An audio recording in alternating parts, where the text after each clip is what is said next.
Hello guys, pauwi na po tayo.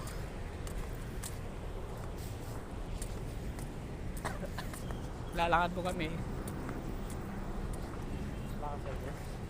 Napit na po yung sakayan dito eh. Sa mga nag-a-apply dyan guys, huwag tayong titigil hanggat di tayo matanggap. Hanggat di tayo makalipad. Pakpak. Huwag tayong sumuko. Ganyan kayo na pakpak.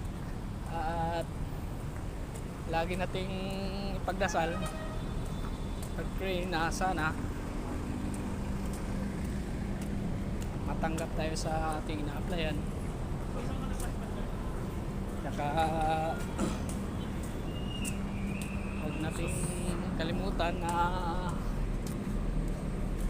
humingi ng